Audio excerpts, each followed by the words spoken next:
All right, there we go. Hey guys, Zomb Phox here, and this should be working. First live stream in, let's see, it's been a minute. Let me go see exactly when the last one was.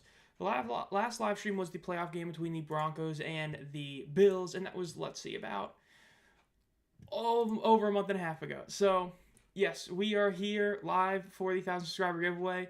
Hello, let's see, we got Indie Rock Crypto here, Michael Bias, Chris Mason, Kick Surfer. Hello, guys. Thank you for the congrats. Yes, it was pretty cool hitting that 1,000 subscriber mark just about a couple weeks ago at this point.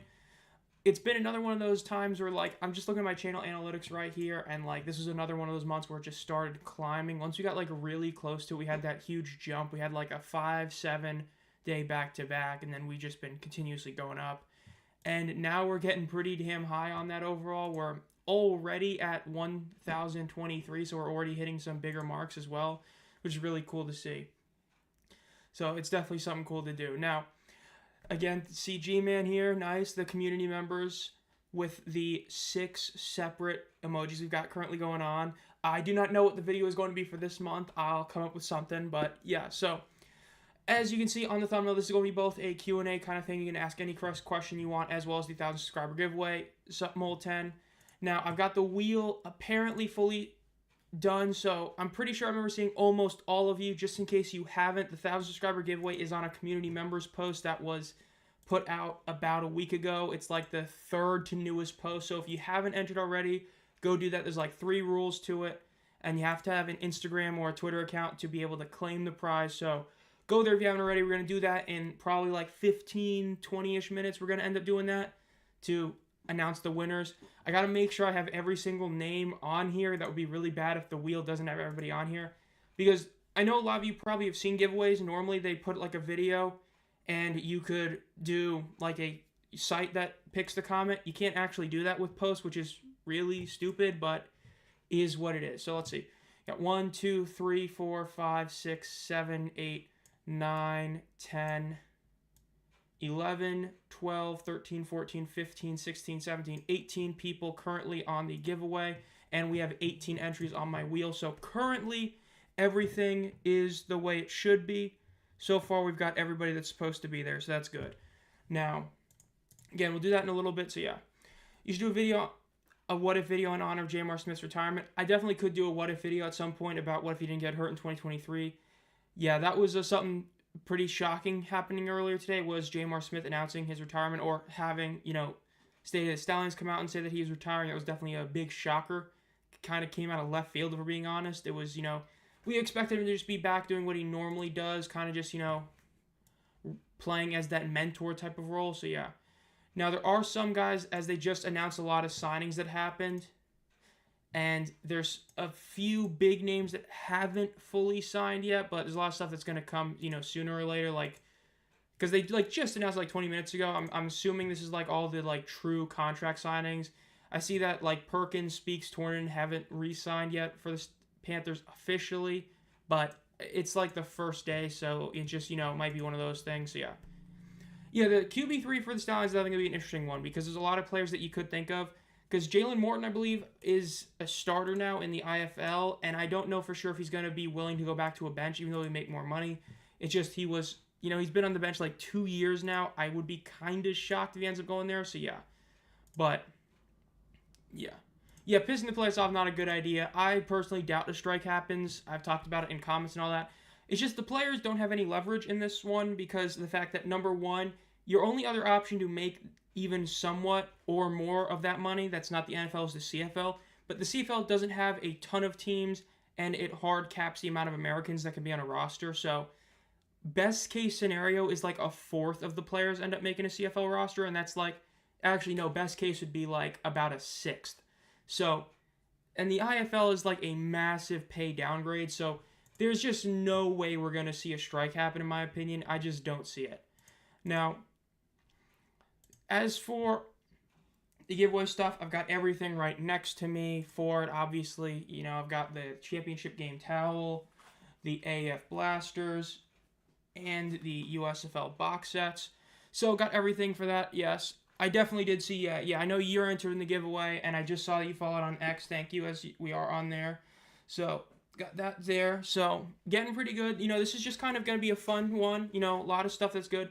Do the UFL have bonuses for teams that win games? If I remember correctly, the answer is no. The XFL had that, but the reason the USFL didn't have that was because it ended up making the average player make more money, and they kept the USFL pay structure and added to that. They did have bonuses for Player of the Week stuff, but then they ended up getting rid of that, and that was the whole thing with last year, so there was that kind of thing. So we'll have to see what ends up happening with that, because I wouldn't be shocked if maybe they bring back the Player of the Week stuff. I really hated how they got rid of it. I thought it was a cool thing. If you bring that back and give some bonuses, that's another incentive for players. I wouldn't be too shocked if we see something like that come, but we'll see. Now, again, this is going to be just kind of a fun live stream. If you have any questions to ask away. It's just kind of a Q&A kind of thing. So if there's anything like that, we'll, do that. Anything you pretty much want to ask. And, there's a couple of fun things to do. Do I have one? Yeah, I have an idea of what I might do in a bit, but we'll see. Yeah, Player of the Weeks was really cool, especially seeing guys like Gidna end up winning 4 times that one season, things like that. But yeah, Panthers still retain their defense. I mean, it's just a matter of Speaks re-signing. I believe it was Levi Ball just was released technically. I believe it was him that just got released. No, Daniel Wise. He just got terminated on their contract, so that's one guy down. But again, the team added Keontae Shad. That's definitely an upgrade there. No disrespect to Wise, just Shad has proven with his time with the Breakers that he can be a really good player. So that's of course a big deal. Now I'm just trying to see if there's anything else coming out. Let's see. AFN just announced that Ricky Person is joining the show. That's cool. Definitely gonna be nice. I will say, it's not fully confirmed, but I have a potential next guest for my interview series, which he's not a player, but he is one of those, bigger people in regards to the social media landscape. So if that ends up happening, don't spoil it. I know G-Man and Mole have seen who I'm talking about, but if it ends up happening, that's going to be a really cool interview to do. So be on the lookout for a potential cool one, which might happen in a couple weeks. Again, getting close to the season, he has a lot of stuff to do with the UFL and posting and stuff, but we'll see. Will there be expansion, and what cities will be, and what city do you want to see the Wildcats? From all the reports we've seen, as we did see the UFL announce that they are doing the plan to expand, odds are is the reports are true. It's going to be 2 teams added in 2026 and 2 teams added in 2027. Now, in regards to who those teams are, I know there was one podcast that used sources to say who they said it was going to be, and nobody else really said that. So the confirmation of that report, questionable. They said it was going to be Seattle and a team in, it was either Louisville or Columbus, and then Raleigh, which, as you know, I want a team in Raleigh, but this was, one podcast saying it, and nobody else really said anything, so don't take it to full heart.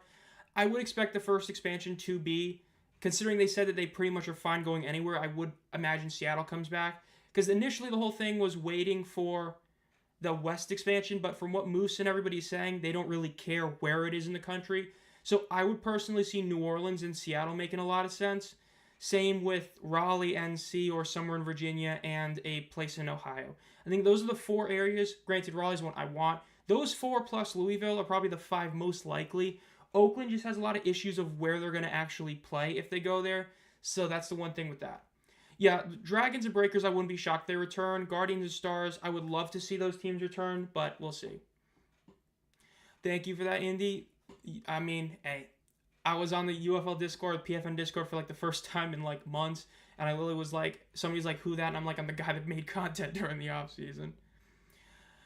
Yeah, I mean, if what Moose, I believe it was Moose who said it, is being genuine, they don't even need another team in the West. They just literally don't care, and they're just going to put 2 teams wherever the city wants them, which I think is the best way to do it. So if that ends up happening, that would be really nice to see.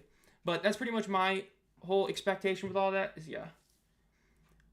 Jarrett Horst, all UFL DT, Daniel Wise, injury. So yeah, Daniel Wise got released due to injury. That's why it's the kind of an upgrade, not fully kind of deal, blah, blah, blah, that kind of thing.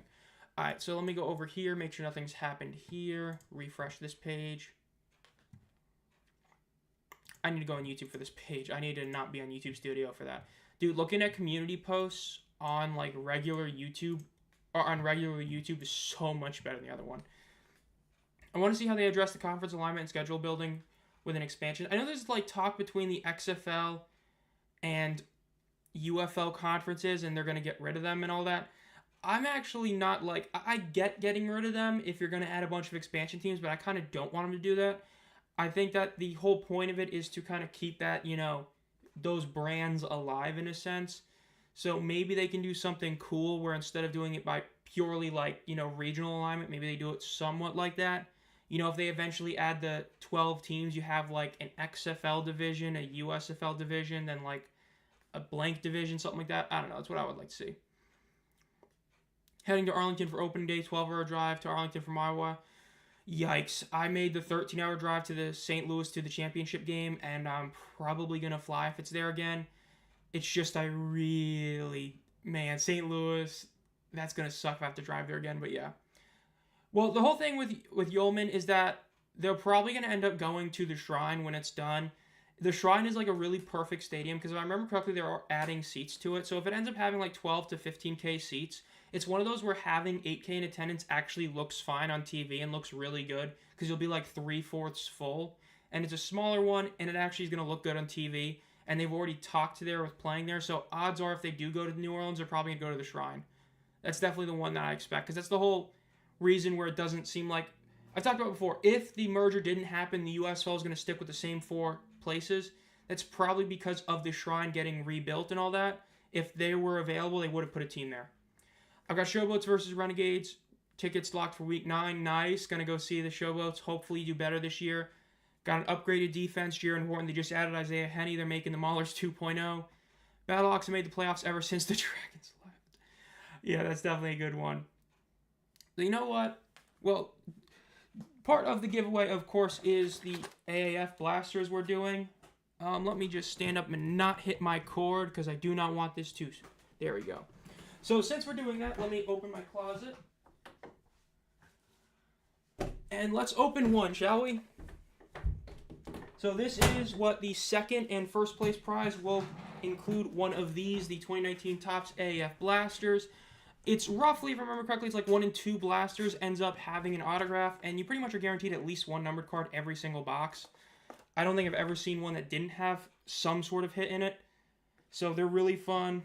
Definitely a cool thing to do. So it's a 1,000 subscriber special. It's a fun one. So let's do something like that. And then after we open this, we'll do the giveaway, and then we'll do some more questions and all that. Isaiah Henney, career comeback, wide receiver 2, hopefully. Yeah, that would be... I mean, hell, even if he's wide receiver 3 with that receiving core, they're still going to be fine. That would be great if they brought back the Sea Dragons and Breakers. Generals would be back, but what location is tricky. I think there's... I always forget, but I think there's one place in New Jersey that's being built or is built that's like a soccer stadium, I think. I've heard a lot of stuff, but I haven't fully kept track of it. So don't quote me on that, but yeah. So let's see. Let's get ourselves a Frank Gidna. So again, you get, I believe it's 10 cards per pack, right? Yeah, 8 packs, 10 cards per pack. So yeah, this is what you're going to get. Again, I have 2 of these in the giveaway. So, man, this is like so weird doing it like this. So... Okay, yeah, this is so bad doing it like this. I mean, the camera's not even focusing. I'll just show any good hits we get in here. You know, just a fun thing to do, so yeah. No hits there, but Pepper Johnson, of course, he was there with the Showboats, if I remember correctly, so yeah. I'm rooting for St. Louis, but I think a Renegades and Brahmas XL Championship would be fun. It definitely would be fun to see those 2 teams make it. Have a team that's built on offense versus a team built on defense. That would definitely be cool. All right, let's see. Second pack. John Wolford, of course, Los Angeles Rams legend John Wolford right there. So yeah, and then the USFL box sets, those you don't remember, you get like 2 numbered cards or 1 numbered card and an autograph in every box. That was a fun thing to do, so yeah. Martinez and Teamu were both preseason QBs for the Lions, right? I believe, yes. I know Teamu was, and I think Martinez was, I'm pretty sure. Let's see, no numbered card in this pack either. Let's see if we get anyone. Of course, in this set, granted, he had a down year. Younghoe Koo has actual rookie cards in this AAF set, so that's the guy you really want to hit. You know, aside from the spring football legends like Luis Perez, Frank Gidna, and all them. It's just, again, like I said, Younghoe Koo had a pretty down year this past season. His worst year in the pros is like a full-time pro. And speaking of Gidna, base Frank Gidna rookie. Would love to get a nice one of him at some point. Hope we can get a Battlehawks vs. Stallions championship. That would be a super sick championship game. The place would be fully packed. It would have a ton of people there and be a really cool game. Biggest XFL matchup this season, you always got to go with DC versus St. Louis. I know technically the Brahmas are the team that's expected to be really good, but it's just DC versus St. Louis is always such a big deal. Do you think if the Stallions won the championship again, it would be bad for the league? Oh, I think it would be really bad. I think seeing one team dominate, if they win again, would be just a really bad look, as it would make the parity just non-existent and make you feel like you don't even need to watch it.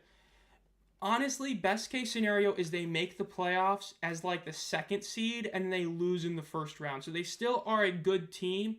They just don't make it there. Will be best case for the league as a whole. And we've got an insert here. One of the future stars inserts. So that's another card we just got. Let's see. Any other notable players? Scooby Wright, base card. Not a rookie, but base card of the legend himself. About halfway done with this. Do you think the best rivalry in the UFL is St. Louis and DC? I would say so. Just because like the fans really care about that one. The Breakers and the Stallions was a fun one, but the Stallions kept winning every one, so yeah.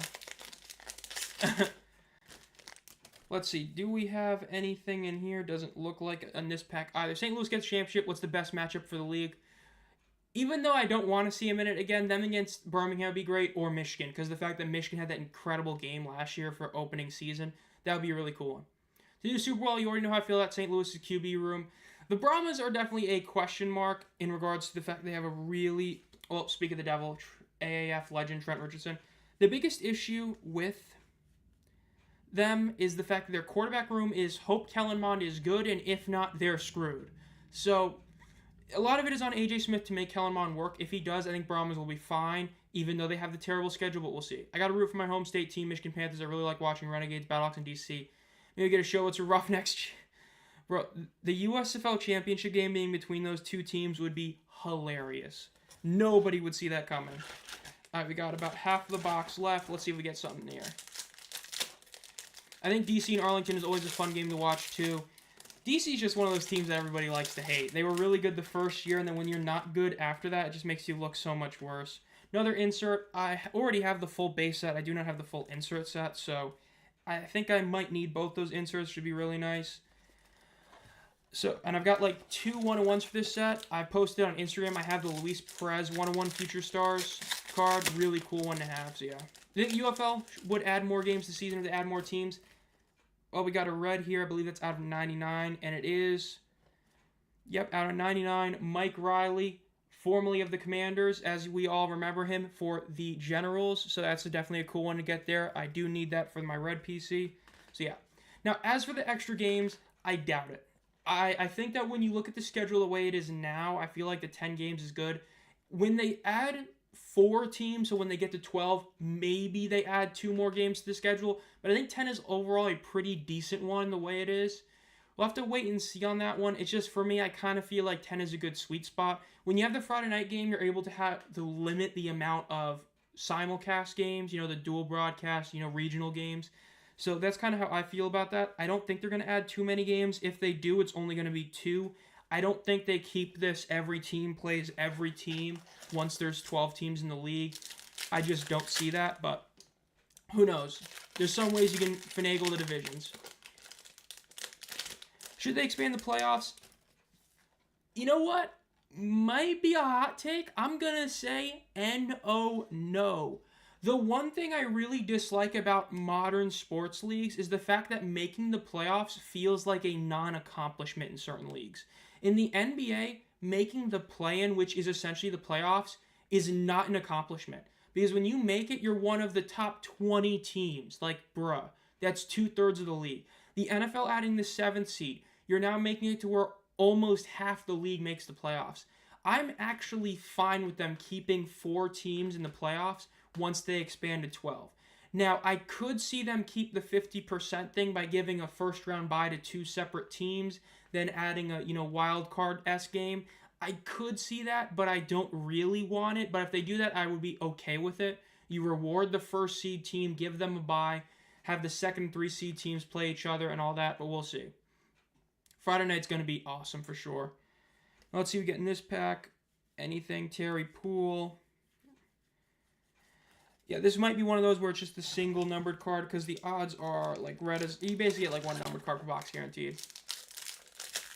I've got 2 packs left of my blast. I've still got 2 more of these in my closet. Like, I need to get some high boxes, yeah.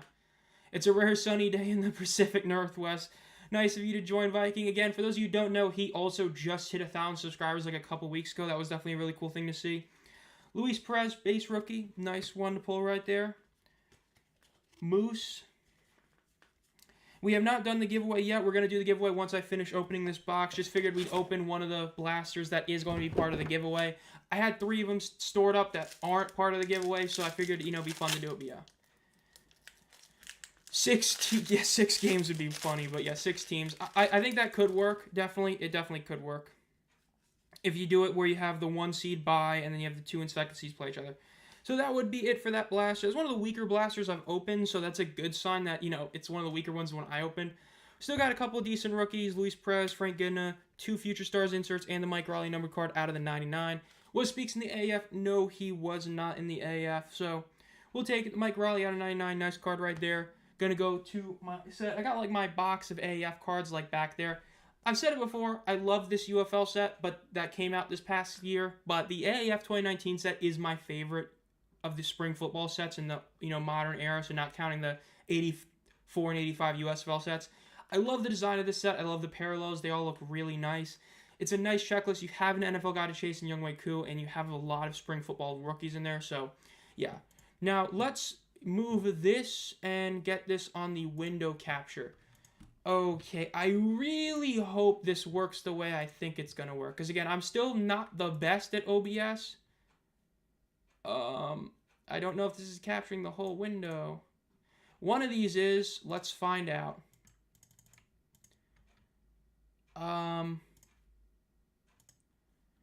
Okay, so there it is. That is not the way I wanted it. So, okay then. There we go. Let's move that a little bit. There we go. So that's the wheel of names right there. Tank pull, yes, sir. So there's that. Now let me go make one last check before I do this. Make sure nobody else has commented on this. 41. So as I already checked, everybody did the rules of the prize. I had like 3 things. I saw everybody did it. So again, you have to have Instagram or Twitter to claim because of the really annoying system YouTube has. I know most of you guys do. I've already talked to a decent amount of people who have entered this already. So again, the first place prize is the Championship Rally Towel, 1 AAF blaster like the one we just opened, and a USFL box set. Second place is 1 blaster and 1 box set, and then third place is 1 box set. So we get a cool I see my name. Shame we have to wait until week 4 for a tank pull. So yes, this is the wheel. This is all 18 people on here. So you've got like a 1 in 6 chance of winning something. So if you guys are ready for this, are you guys ready for this? I have to remember who actually won this. I gotta make sure I like put this correctly. So let me hold up. Okay, I'm working on something else real quick. I'm gonna make sure I actually. Okay, so first, this is for the first place prize. This is for the championship game rally towel, the blaster, and the box set. Let's go. I don't know if you can hear the thing spinning, and yeah. So let's see. Who is it gonna be? It is going to be. Diego is going to be the first place winner. That is Beham Stallion Nation. So that is the first place prize. So let me go over here. DDD. Okay, making sure I get these names put on something so I don't mistake them. So that is first place. So now let's go on to second place. Let me remove that name. So now there's 17 names on here. And let's see who gets second place. So second place is for 1 blaster and 1 box set. Second place, is it going to be Cam? Is it going to be Mad Mill? It is going to be... Mad Mill 49 is going to be the second place winner right there. Let me go here. Okay, so 49. So let's just... Okay. Now again, there's a big reason I did this live. It is because the odds of this are really, really low. The 2 people... Okay, third... I'm glad I did this live. This would look so rigged if I didn't. The fact that it's the 2 people I've done interviews with is diabolical.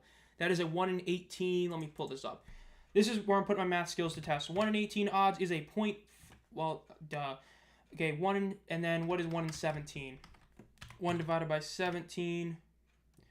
times 1 divided by 18. The odds of that are like a 0.3%. So, yeah. Now, this is the third place prize. Again, this is for 1 box set of the USFL set. So, let's see who gets this one. 16 names on here. It is going to be... It's going to be Contradiction, Mole, Indie Rock Crypto. Indy gets the third place prize of the USFL box set right there. Congratulations. That is the third place winner. So let me go over here and write this down. Okay, I've got all 3 names here. I didn't put second place for that. I didn't even put third for that. There we go. Okay, so we've got those. So that is the 3 giveaways. Now, again, this is still a Q&A as well. Like I've talked about before, if you have pretty much any question for me about the UFL, any other sports league, any other things I do, we're going to be, doing this for a few more minutes, maybe a while more than a few more minutes. Had the first Power Rankings video come out, had a lot of trades happen. I know the Matt Stafford thing ended up happening. He's staying with his team. He's not actually leaving the Rams, so that's definitely a big thing. Love Luis Perez, followed his whole career, been knocked on Twitter, others saying he's overrated, only one because of a D and has no ability. Dude, I remember last year, people were hating on Perez before the season, despite the fact that he was a really good quarterback. I mean, I remember very early on saying that he was, looking better than McCarron, and that ended up aging like fine wine, because by the end of the season, he was the second best QB in the league. And as a passer, he was the best passer in the league. I mean, people can say, oh, his receivers are great. Yeah, but nobody said that heading into the season. Heading into the season, we said the Renegades had an okay receiving core. Then we saw what Perez did with them, and we were like, man, this is a really good receiving core. Perez was a huge reason for that.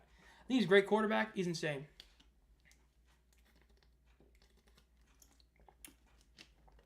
Oh, no. I don't worry. I'm not going to pull it up, but I do have that image still on standby. Okay. Okay, now let's, that's the wrong thing. Okay, I'm glad I didn't click the wrong image. Yeah, Matt Conklin was really good. I'm kind of shocked he never got a real shot in the NFL, after everything. In North Florida, they have a 12K stadium where the Jags come back to Daytona. Will the Jackson Bulls come back? Who knows? I mean, I know the big issue with Florida is that outdoor stadiums just are really tough to do with the UFL schedule. So, yeah. There's a lot of talk with the Jags stadium stuff. I think there's a couple years they're waiting for things, but yeah. Is McCarron coming back? Odds are at this point, no.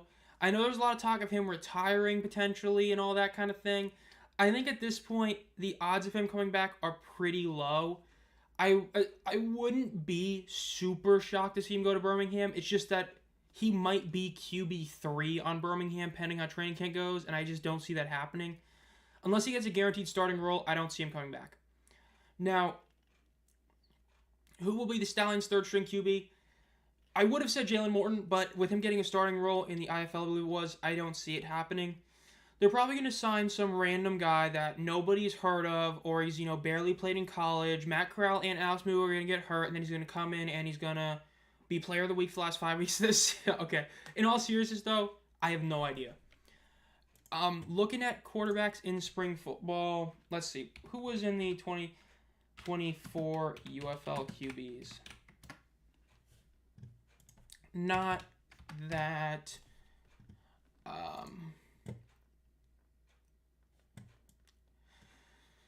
I can't say.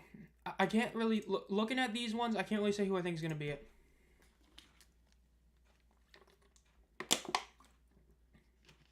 Which QB do you think gets drafted first?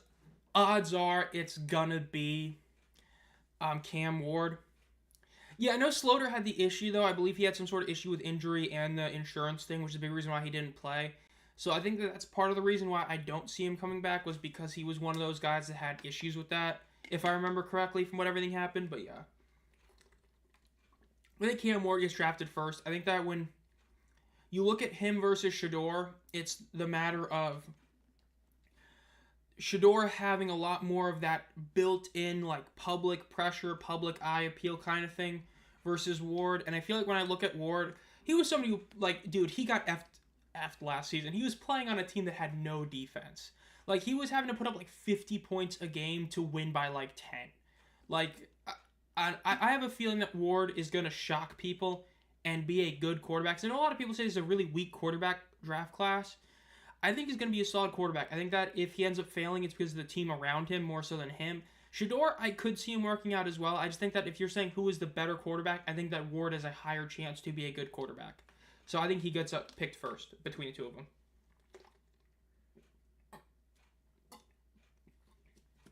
Josh Love, good spot starter, terrible full-time starter. As a spot starter, though, he'll get you a good win or two for sure. That definitely will be a decent one. I wouldn't be too shocked to see that happen, honestly. Or if any of those Mahler's quarterbacks aren't fully retired, or a couple of like the former Generals ones, could see that either.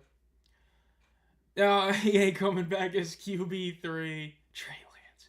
I made the joke on Instagram, like on my other Instagram account, where someone's like posting how Trey Lance looking to be a starter, and I said bro could barely compete for the starting job of the DC Defenders, and I think that was before Te'amu had even re-signed.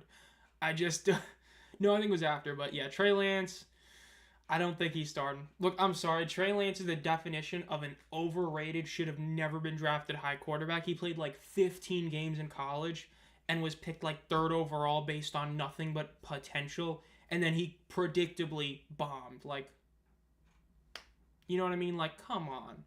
No shock. Easy decision to see that he was not going to work out. But yeah, not a shock at all. What a legend. Trey Lance. Yeah, should have been a UDFA. It's just, I really hate when these teams draft based purely on potential. It's like the Jaguars. The biggest mistake the Jags have made in the past couple of years was the decision to draft the mystery box over Aiden Hutchinson. It's like that Family Guy joke. If you know the joke, you know what I'm talking about. It's like it was either you got the boat or the mystery box, and then Peter's like, we can get the mystery box. It might even have a boat in it. He could have just picked the boat.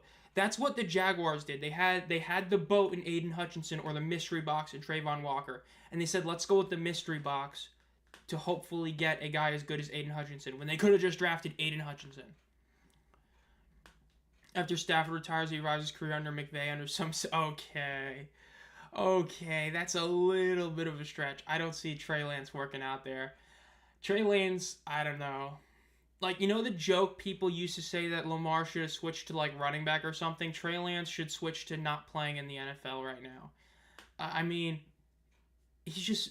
I have not ever watched him play in the pro level preseason when he's spot started or when he's come in for injury. I've never been like, dude, that guy has potential. Geno Smith's first game with the Seahawks showed me more potential he could be a franchise quarterback when he was 30 than Trey Lance did at any point when he was with the 49ers. That's a bad thing. So yeah, for China. I'd rather that... Trey Lance reads defenses like a toddler with a novel, bro. That's mean, but I'm not going to say you're wrong. I mean, like, he looked injury prone. Guess what? He was injury prone. You know what I mean? If Max Duggan, JT, Luis Perez, and I forgot the last team all have MVP seasons, hey, there's some quarterbacks that can be really good this year. It's just a matter of question marks. Like, St. Louis is a big question mark for me. I've seen a lot of people still put him really high in power rankings, and I just can't.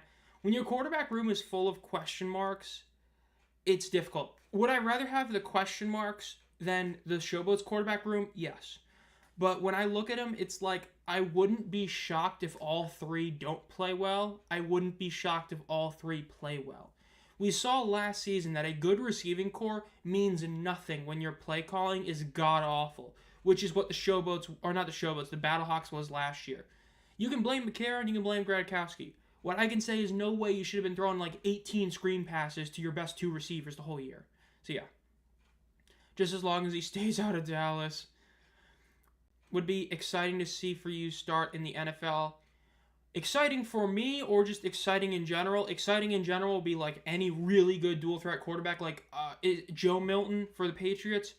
He's had some insane preseason tape, and the one game he played last season, he would be really fun in the UFL. That would definitely be a really fun one. Just use the example anyway. He would be a fun one. Another backup that'd be fun to see. Jameis Winston. I mean, come on. Jameis is always a fun quarterback to watch. He'd be fun in the UFL. Not Deshaun Watson. Bro would probably throw like 18 interceptions in 5 games in the UFL, unironically. I would love to see Desmond Ridder for personal reasons, but yeah, would overthrow Pee Wee League receivers. Daniel Jones went to Minnesota and they immediately fell off a cliff. The Daniel Jones effect, ladies and gentlemen. The Eagles winning the Super Bowl, was not happy about it. I wasn't happy about either team in the Super Bowl. I don't think anyone was, but you know what? We got to deal with the Jalen Hurts as a top 5 quarterback discussion now, so is what it is. I'm sorry, I don't see it. I think he's still a tier below some of these top guys, but yeah. Shea Patterson, I believe he did end up going to like the CFL for like a second or something, or it just didn't work out. I mean, when you were the first overall pick and you ended up being like the second best quarterback in your own team to Paxton Lynch, yeah, and I believe he went to like New Orleans, didn't end up playing, and he's been pretty much out, so yeah. Jameis would be 500 for 4 TDs, 5 interceptions. True. About to find a massage, bruh. Yeah, Saquon, it was definitely great to see him get it. Yeah, Ritter would be cool to see. Bro was a legend with Cincinnati. It was great to see. It's just a shame that, Falcons sucked, threw him under the bus, but yeah. And the CFL still. I figured that. I knew he was there like before the USFL, and then he like went back. Not too shocked to see that. It was a shame what worked with him or what didn't work with him. He had like a couple of games where he looked like he could have been something, but overall, Paxton Lynch outplayed him for Michigan in that season, especially in that final winner takes the first overall pick. Definitely a really bad look for him, but to get outplayed by Paxton Lynch of all people, but as the saying goes, it is what it is. You know what I mean? So yeah. Let's go over here.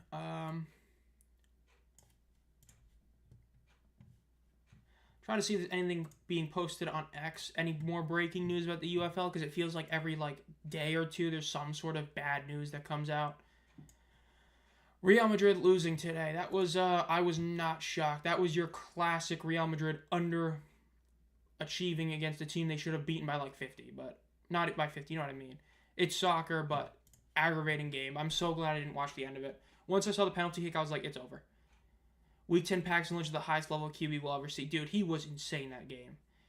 Old QB Kelly Bryant. I know he was with the Renegades when they won chip, but it would be cool to see him in the league. Akeem the Dream, the Panthers, the Carolina Panthers, I mean. Yeah, Akeem Butler and Panthers, that'd be cool for sure to see him on the Carolina Panthers. Man, I don't even, yes, I know they ended the season a lot better. The Carolina Panthers, man, there's just something about them where it's like, I always got the worst feeling they're going to do something to screw something up at some point. It's going to be really annoying. Carolina Panthers, man, what a team. Just not a huge fan of watching him play every week. I really hope Bryce Young continues doing what he did the end of last season because I'm still not fully sold on him. Though I'm like the only guy I know that's actually sold on Dave Canales. I think Canales is actually better coach than I thought he was, but yeah. When I was born in 85. Dude, Wade Phillips is something else. I mean, what he's doing with the Brahmas, gotta give him a lot of credit, man. It's impressive. Taking a team, that's why I still think they're gonna be good. I think their Panthers or their quarterback room is awful, and I still think they're gonna be a good team because he's such a good coach. Because one of the most important parts about a coach that so many people don't realize is that you as a coach don't really matter all that much. It matters how good at you are getting talent around you. Wade is a great coach at that. Getting somebody like A.J. Smith as an offensive coordinator, that's great coaching. That's why Sean McVay is such a good coach in the NFL. It's not just because he's a good coach. It's because he knows how to pick people around him who get head coaching jobs. Michigan Panthers fan because they're also the Panthers. That was a big reason for it. Also because the original USFL, in terms of which team is the most fun to look back historically, the Panthers are one of the most fun. Went from being champions to not even being in the league in 85. So a mix of those two things, big reason why I became a fan of them. They would have been that guy in Carolina. He would have been nice to have. CJ, oh. Dude, CJ Stroud. Everybody said he had a sophomore slump. He didn't play that good. He wasn't that good. And he still won another playoff game. He's won a playoff game in both seasons he's been in the NFL. Dude, people need to stop hating on him.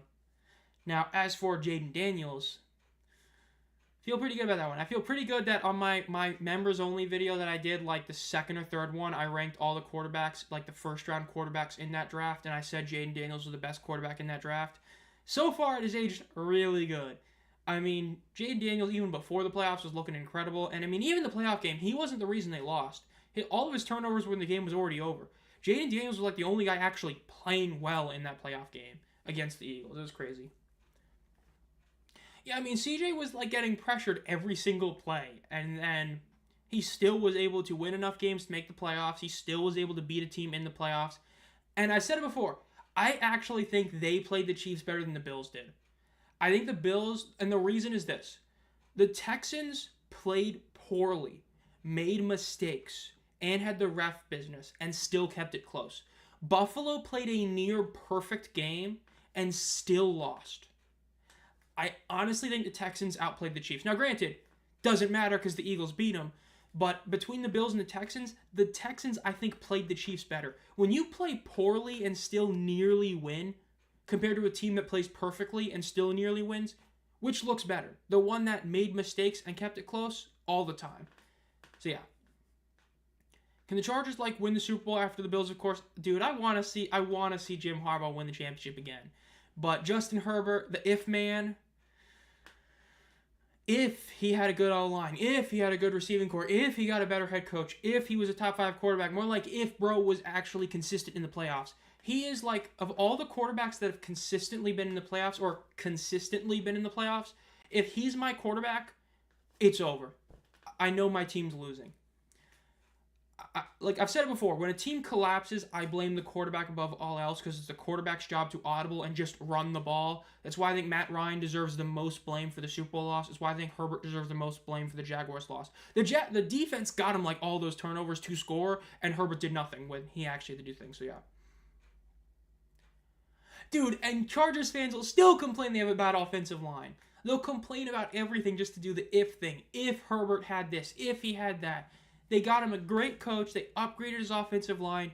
His receiving core wasn't great, but bro, I've seen other teams have terrible receiving cores. Come on. The Kansas City refs, bro, we love the Kansas City refs. Isn't it great?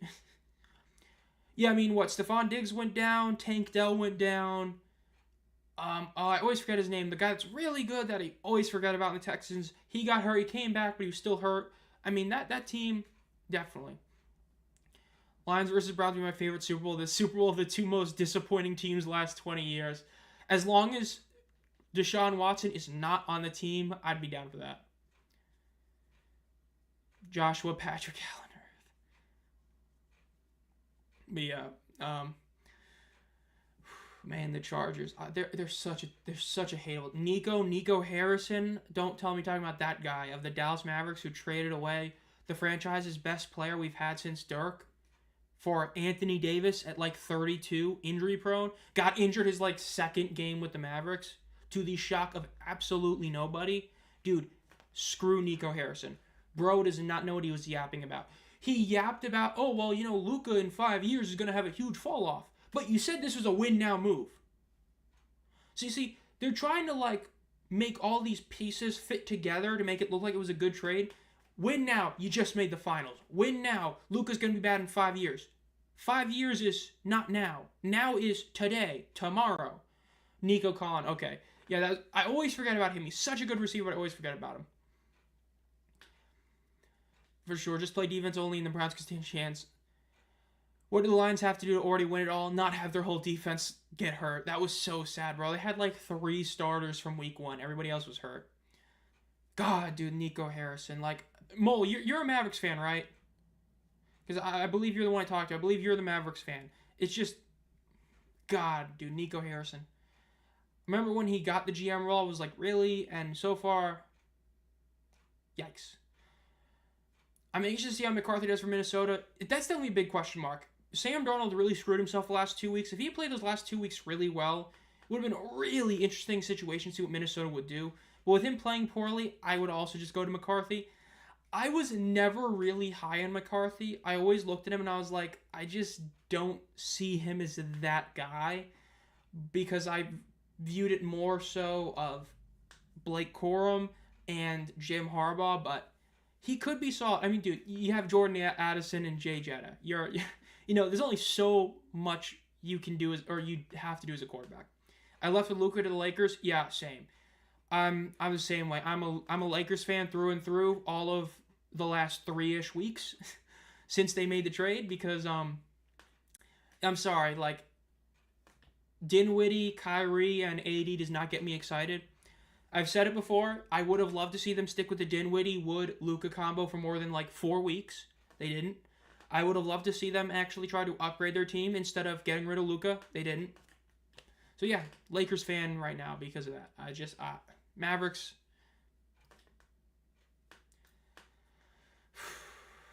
Yeah, the Lions defenders is like insane. I mean, you had everybody hurt. I mean, it was pretty much like what Jack Campbell was healthy, one other linebacker was healthy, and like one cornerback was healthy, and everybody else was injured and was like second string guy. Those are my brother and my favorite teams, bruh.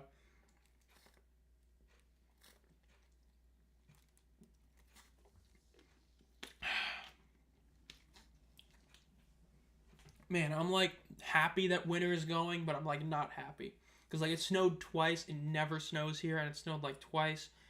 But at the same token, it's like I've been like throughout February, I felt sick for about like 2.5 weeks. So hopefully it's good. I like when it's hotter out. I don't have to wear like 4 layers, but I also hate being hot, so it sucks. I don't know. It is what it is though. Just ready for this UFL season to start. We're like literally like 27 days away from it, so yeah. Iowa on top, dude. When he made that pick for him, I know everybody was like, "Oh, that's a terrible pick."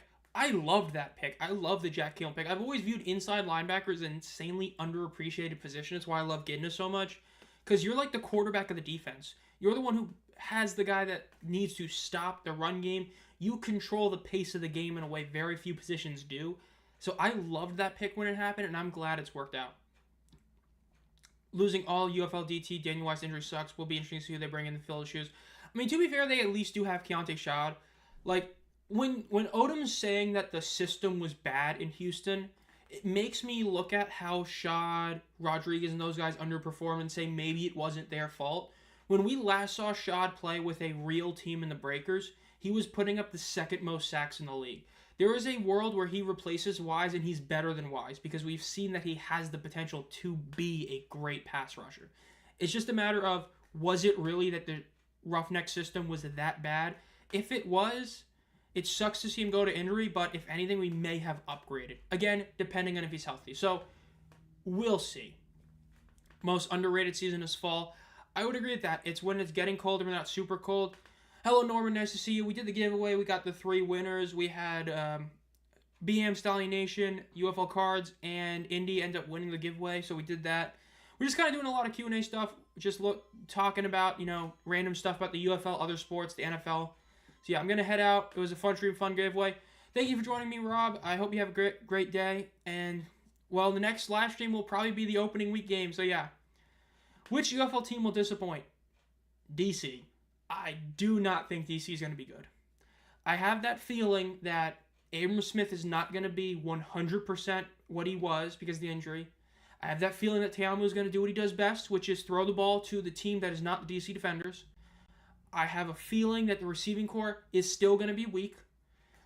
The loss of Kelvin Harmon is going to really suck, and the defense is still not going to be good enough. I do not think DC ends up being that good. I think they disappoint.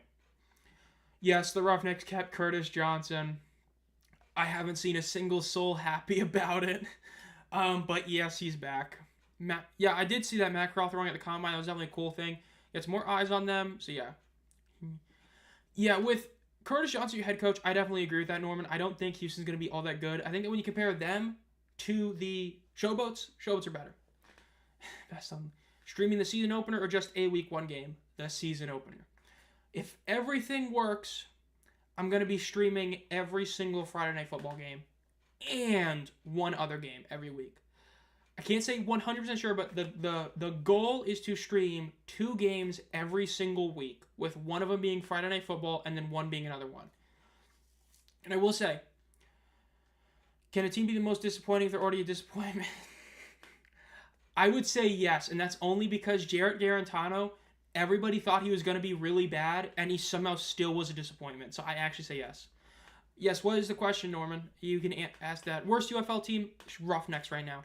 Oh, by the way, again, not 100% confirmed, but because it's really tough to make the video like a video. It's not like making a power rankings versus making a video for power rankings are 2 different things.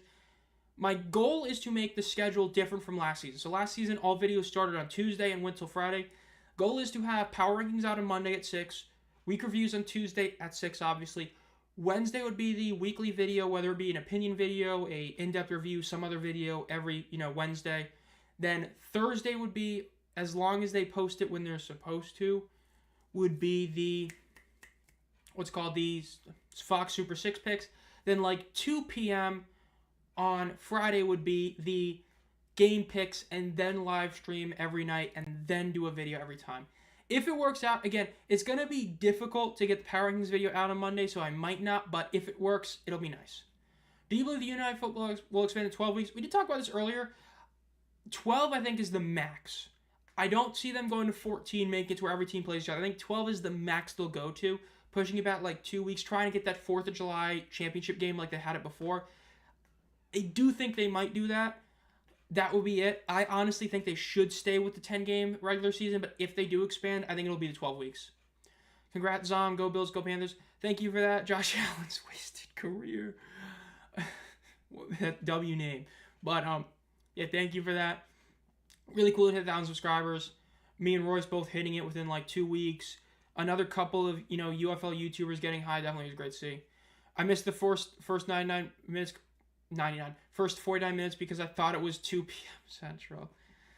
Man, it's the one thing that sucks about doing videos and all this kind of stuff. Like, whenever I post videos, like, the reason I did 6 p.m. is because, like, YouTube, when I was originally posting, whenever I just posted to post, 6 p.m. was, like, the sweet spot for viewership, so I was like, yeah, I'll keep it. Because, 6 p.m. is a good time here, Eastern Standard. Central, it's, late after work, and then other, so yeah. Favorite part about the UFL is got to be the players. I think that a lot of the players are really just great people.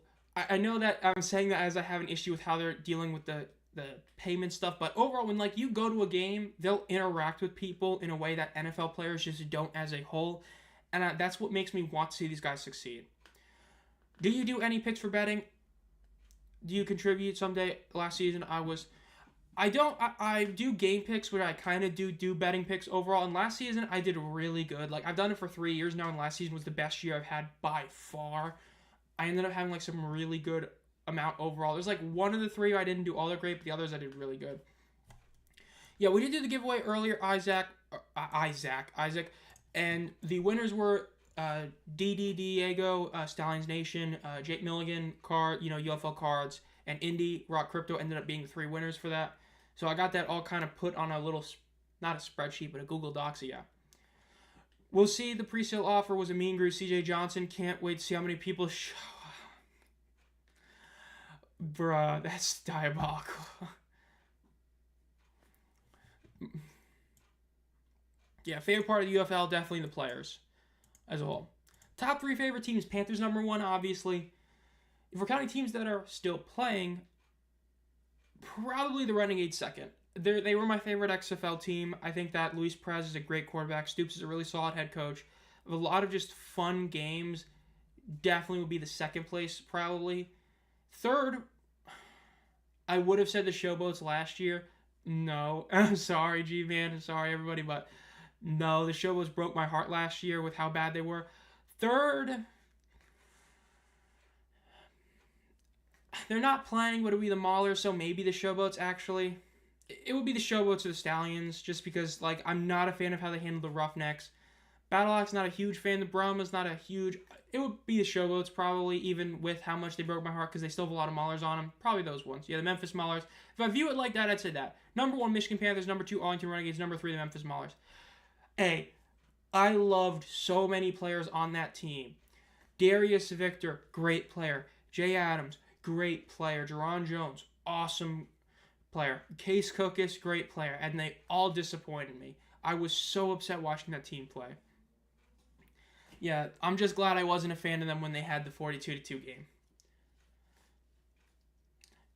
Yeah, the only reason I'm not going to do all the Panthers games live streams, yeah, no problem for that, Indy. I'll talk to you on social media like later today about the giveaway and all that, since I know you like said earlier you literally just followed me on Twitter, so I'll hit you up later today.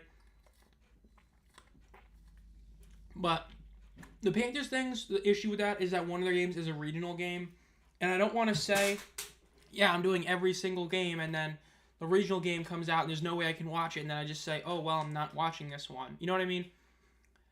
So I'm not pulling it up. But because of that, I'm not going to do every Panthers game, but I'll definitely do a lot of them. Again, I'm going to try to do every Friday night game and then one other game every week. Probably Sundays, but maybe Saturdays. It all depends on what I'm doing every weekend. Because, again, doing Friday nights itself is going to be, a struggle doing it every Friday, but I think it'd be really fun to do. So we'll be doing that, and then one other game every week is the goal. Again, like last year, I'll probably live stream at least one, maybe even both playoff games this year. Though obviously the championship game I won't because I'll be there. Hopefully it ends up being like a swerve and it's not St. Louis. Hopefully it's closer or it's somewhere else. I don't want to fly and I don't want to drive there, but if I have to, it is what it is. I've been to every single UFL championship game. I know that's a whole lot of one game, but still. It is. I really hope the UFL does a good job in marketing those games and getting people to those ones, and just the overall TV atmosphere of it is really good, because if they do that well, it can be really good. Because I don't know if any of you guys are wrestling fans, but WWE SmackDown was like a guaranteed like 2.4 million plus on Fox every Friday.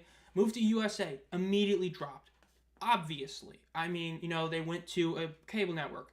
Ratings are still going down because the product's getting worse and worse. So there is that kind of vacuum that's kind of being opened up from SmackDown, not only moving but performing poorly. So if the UFL can get in it, it'll be great. Yeah, every UFL championship game, bro, I've been to all one of them. I'm a through and through UFL fan. Haven't missed a single one. St. Louis and Memphis, the safest places for a championship. St. Louis, I mean, hey, the stadium is really nice, but yeah. Who are the four more teams? Odds are it's going to be Seattle, New Orleans, and 2 expansion teams. We don't know for sure, but it just, the kind of a vibe is probably a team in Ohio, a team somewhere else in either NC or Louisville, and then probably the Dragons and the Breakers. I'd be shocked if neither of those 2 teams return, but we won't know for sure. Odds are they're going to announce this during the championship game. That would be the most likely time for them to announce the teams that are returning or, being added would be then. So I'll have to wait and see exactly that ends up happening, but that's what the odds are. It's probably going to be that, so, you know what I mean? Be shocked if it's like somewhere else, for sure. Let's see. Okay, so Real Madrid's trying to post something else. Real Madrid needs to just not post anything else because, losing to that team is not good. No way we should have lost to Real Betis, especially with how important it is. Stadia Stellings just reposted that classic rushing touchdown J.M.R. Smith had. That is an iconic moment right there. Iconic. It's a great one. That was a classic one right there. My guess is Columbus and Louisville along with Seattle and New Orleans. I wouldn't be shocked at that. I definitely could see that happening for sure. 12 teams would be huge considering the CFL only has 9 teams. That's definitely a big thing as well.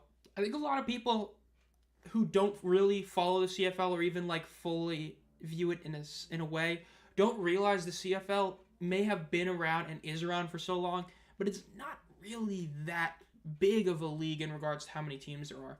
So 12 teams would definitely be a really cool thing for the UFL. Again, the big reason I'm very happy they're sticking with 8 teams for this season is because of the fact this is the first time we're seeing them keep the same teams. Even the OG USFL never did that. They always added or took away teams. And then the new USFL moved a team and all that, so it's great to see this one. Yeah, I hope they stick with the score bugs they had last time and don't add anything like extra. I think they were really good for both of them last year. I just hope that the XFL commentary gets better with all the guys they've added, so yeah. I will always respect Jamar, even though he could have been the starter on many other teams. He stays a mentor. It was definitely good to see. So, Michigan Panthers Pride. We're getting close to the end of the stream, I guess, but we're going to keep this up for as long as we want. But yeah, this has been a fun stream so far. Done a lot of Q&A stuff, did the giveaway stuff, got to contact 3 people, which thankfully the 3 people that ended up winning are all people that I've either contacted before or somebody who already said, by the way, I just followed you and just followed me. So I'm going to be able to do that. So that's definitely a nice thing to be able to make that really easy. But yeah. As for the 2024 season or 2025 season, hopefully it's a good one, especially for the Panthers. I'm really hoping we can make it back to the playoffs. I'm hoping we can finally win a playoff game. Don't have to deal with poor coaching decisions at the end of the first half this time, or a third quarter from hell, or the god-awful penalty that we took at the end of the first one. We'll see. We ended up giving away 2 AF Blaster boxes, a championship game rally towel, and a USFL box set, or 3 of them. So we ended up doing that for the giveaway. Put that there, put that there.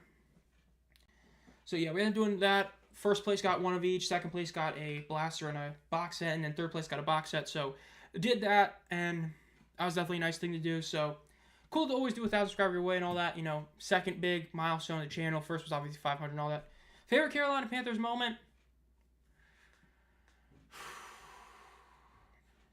That's a tough one. Favorite one that I've seen, honestly, the Graham Gano like 62-yarder was a really cool moment. A 63-yarder to watch because I watched that like on TV when it was happening. That was a really cool moment against the Giants, game-winning kick. Cam winning MVP was cool, but that season, like remembering anything from 2015 really sucks because of how it ended. It was a terrible ending of the season. Losing to Peyton Manning, who like was not even a good quarterback at that time, was terrible. But yeah, on our way to 200, nice.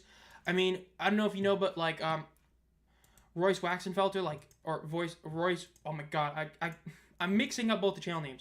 Viking Wax Press just hit like 1,000 subscribers as well a few weeks ago. So we're getting a lot of these UFL channels, these alt football channels are growing a lot. I know there's a few other channels that have hit some big milestones recently, so it's always great to see that all these channels are still growing, even with a lot of the question marks, tension going on with the UFL and all that. Definitely a cool thing to see. So as long as everything keeps going up the way it is, definitely great to see. Going over here, trying to keep looking at everything up here. That whole Panthers Stallions third quarter, yeah, that third quarter was bad. Least favorite Panthers moment, drafting Bryce Young. I'm joking. Least favorite is the TJ Watt hit on Cam. That's what ended his his career. Like, it is. That shoulder injury is what ended it. Like, yes, the foot, Liz Frank ended up being like the technical final nail and what made him go on that end tour with the Patriots and all that. The shoulder is what really ended him. He was on an MVP candidate season when that injury happened, and then he fell off a cliff performance-wise because of it, playing hurt. Then he ended up getting benched. Team choked that season. That was my least favorite Panthers moment. For the Carolina Panthers, obviously.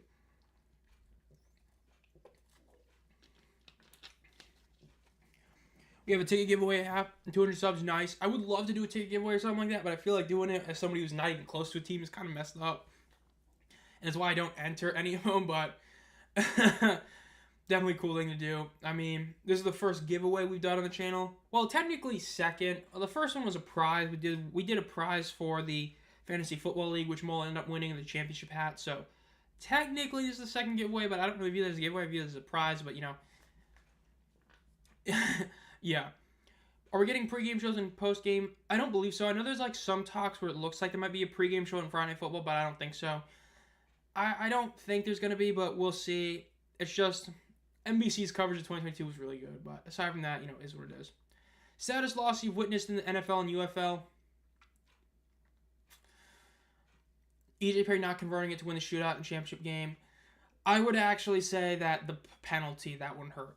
If you don't remember, in that game against the Maulers, I believe it was like fourth down or was like bad third down. The Panthers ended up taking like a PI in the end zone. Like not in the end zone, but like right next to it. And when I say this, it's not a bad penalty. It was a correct penalty, just a bad penalty to take.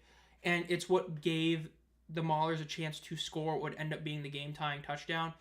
That really hurt. Because that was one that they should not have done. If they don't do that, they stay in that game and probably win it. I can't remember if it was fourth down and third down, but that's what cost them that game and forced OT. That sucked. And then the saddest loss in the NFL, I don't know. Setup, let's see. The setup is current. Look, yeah, this is going to be a pretty whack. Okay, this is going to be really awkward. I got to move my camera for this. Okay. So, I've got some stuff that's kind of just lying around. So, the actual setup is, okay, I hope this is working. I've got my two lights. I have them off currently. Let me pull this up. So, I got the two lights. There's the, the monitor I've got the championship hats right there. That's right above there. There's something that's going to go up there, but currently nothing. Got my banner from when I went to the Pinstripe Bowl right there. Pretty, well, this is obviously put right here from doing the thing.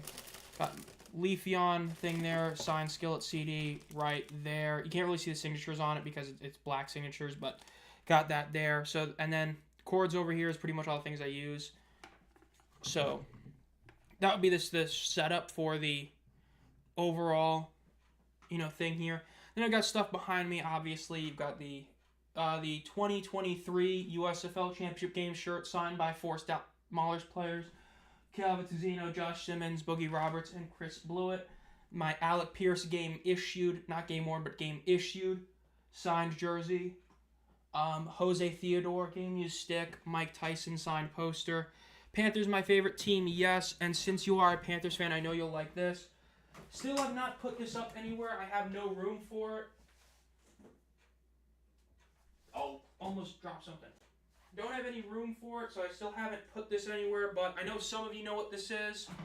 I do have the 2020 XFL game-worn and used Matt Colburn jersey. Of course, Panthers running back, and that is game-worn from 2020 season with the Guardians. So, that's a cool thing to have. You know, the whole UFL collection was really sucked, but yeah. Well, Jake, you did end up winning, by the way. I believe you got second. Let me pull it up. Yes, you got second, so you did get that. But yeah, the Panthers are my favorite UFL team.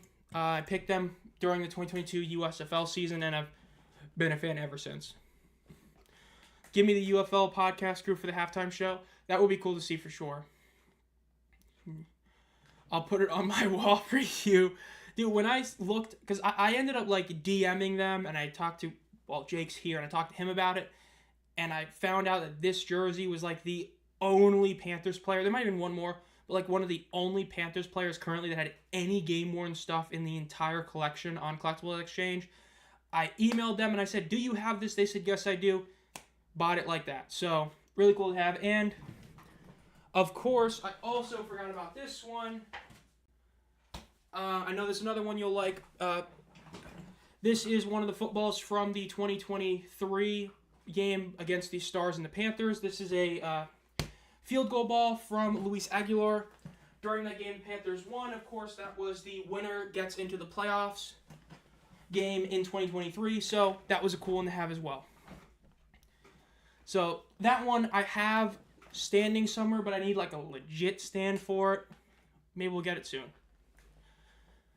Victor and Colburn in the same RB room was crazy 5 years ago. Oh man, that was yeah, that was definitely a cool one. There's a couple of cute RB rooms that were really cool. I know that the Williams Victor room back in 2022 was also really cool, but yeah. Dude, if only West didn't get hurt, that'd have been insane. Sup, Trevor? See you here. That's cool to see for sure. Another community member here. Again, I don't know what the video is going to be, but yeah, definitely a cool one. How do we feel about Joel Embiid selling again? No surprise. Joel Embiid, he won an MVP because he complained about it. They gave him an MVP, and then he did nothing with it. So, not surprised.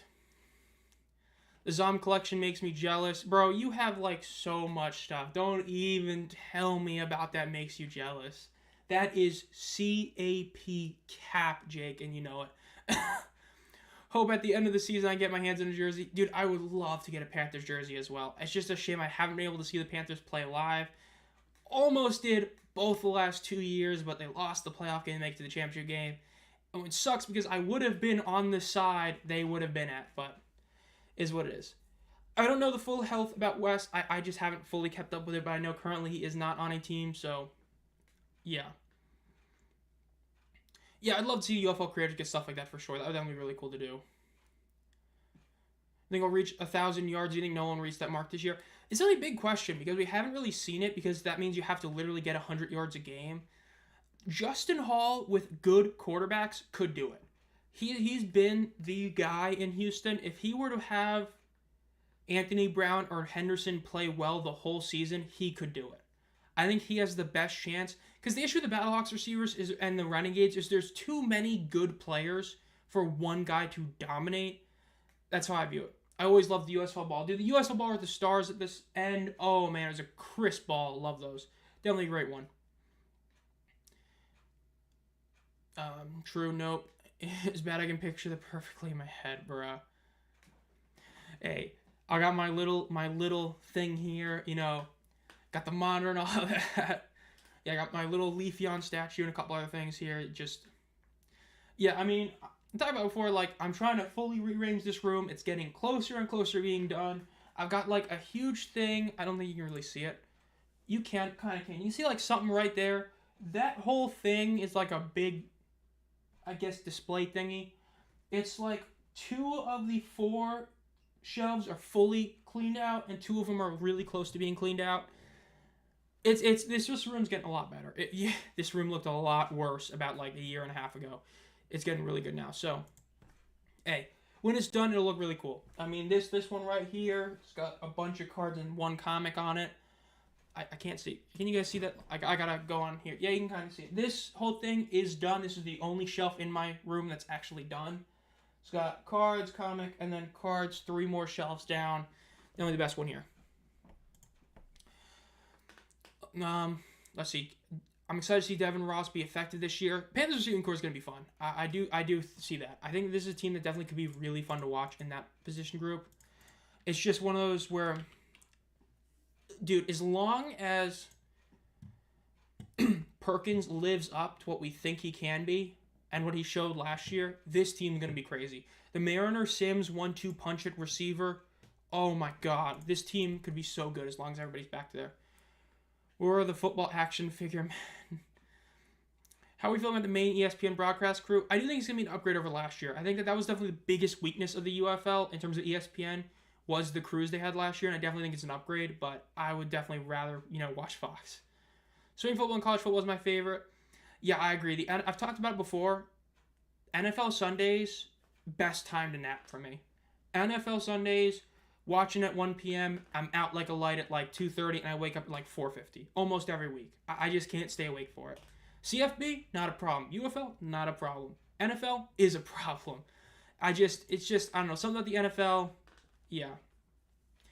Has Tampa Bay Vipers and Atlanta Legends QB Aaron Murray on the crew. Yeah, dude, the ESPN crew definitely got a nice upgrade this year. Was more likely Jay Sternberger scores 10 TDs or Abram Smith runs for 1,000 yards? I'd say Jace. I'd say Jace is more likely because, dude, he can be a touchdown merchant if he really wants to. I mean, like, you had a few touchdowns, like Jordan Thomas, I believe, if I remember correctly, had like a couple really nice snags in the end zone, which could have been Sternberger if a play was designed for him. I could see him get 10 touchdowns. We'll also be hosting some tailgates this season. If anyone is in the Michigan 4 game, find us. Dude, I wish I could go to one of those. That'd be really cool to go, but it's a shame. I really want to go see the Panthers play. I really hope to make the championship game this year. When Zomb made the announcer videos, I still want to know what he thought of the CFB announcer they got. I don't know exactly. He's a beast on the call. I just think that it's overall really solid. I think that the crew that they have on ESPN is definitely a huge upgrade. I think we're going to get less talk about the over-under during games, but we'll see. Chris, don't jinx it. Perkins winning us 5 games against her, bro. That would suck. But, hey, dual threat quarterbacks, that's always the risk, but I hope not.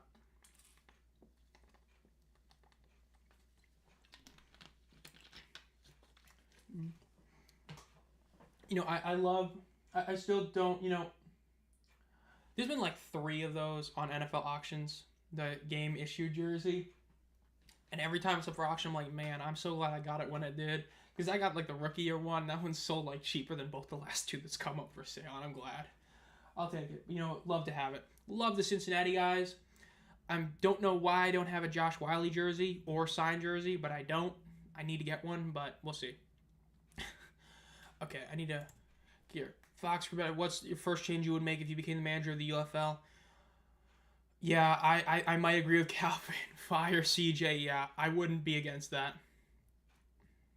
That's a tough call exactly what would be my first thing to do. I would say that it's a tough one to say exactly what the best way to do, because, like, blanket better marketing locally is obviously one. But in terms of direct, I would want to see exactly how much finances are being saved having the players in Arlington instead of in their home cities versus putting at least, like, one team in their city and try to do something like that. That'd probably be the first thing. Just see exactly how the differences in the finances with all that. See, is it truly worth it to put a team or 2 into their home cities instead of keeping them all in Arlington? Because that can get you a lot of free local marketing in a sense. You're paying your players to be there, but, they're just living there, so it's getting marketing like that. 1K is tough in 10 games already. I agree for sure. 100 rushing yards per game is just so difficult to do. I mean, in the NFL, it's why you rarely see it. And granted, we had, a 2,000-yard rusher like 2 of the last 3 seasons, but still. Fox should be on Foxhole. Jalen Wydermyer is going to be the Panthers' best new player. I love Hicatini, but Jalen is an upgrade. Yeah, Hicatini was a very solid tight end, but that's what he was. He was a solid tight end. I didn't look at him as like, that guy. He was a very good tight end, but yeah.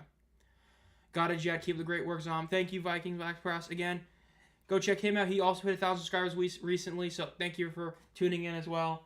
It's been fun having you. So ESPN better put some advertising out there, or we might have to go back to NBC and put the championship game at like 7 so we have a night game. I mean, the USFL was later, but I understand not having it as a night game. Like, I think that late afternoon is always a decent time because on a Saturday, it's a decent time. There's a reason why, like, even the Super Bowl is, like, later in the afternoon, but still late afternoon kind of thing. But, yeah. How you feeling about losing Horst? Oh, that's a tough one. I mean, it sucks, but I have a feeling like it's not the end-all for the team in a lot of ways. Like, when I looked at it, in terms of guys returning or being back, I viewed it that Speaks, Gidna, and Nakua were the 3 most important people to bring back. Well, obviously Sims and Mariner, but, like, you know what I mean. Like, those 3 were the big ones, and then you had the offensive guys like Sims and Mariner. That's how I kind of viewed it, so I was actually okay with it. Like, not in like a I'm glad, but I kind of get it. Yeah, Wyatt's injury sucks, but I've talked about it earlier before he ended up coming in. If what Odom said is true, that the Houston system sucked, then Schott is a good replacement.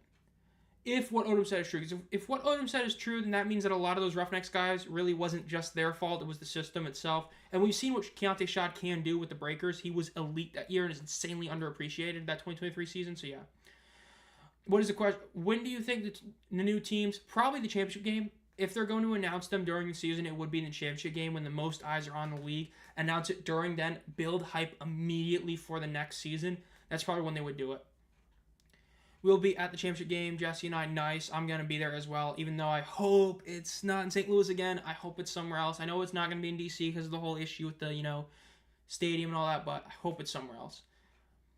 Waiting to hear where the championship game will be. Yeah, I mean, it looks like it's going to be in St. Louis, but you never know.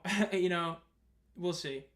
Torrey Holt scrubbed again. Dude, don't even get me started in the Hall of Fame, bro. This Hall of Fame class,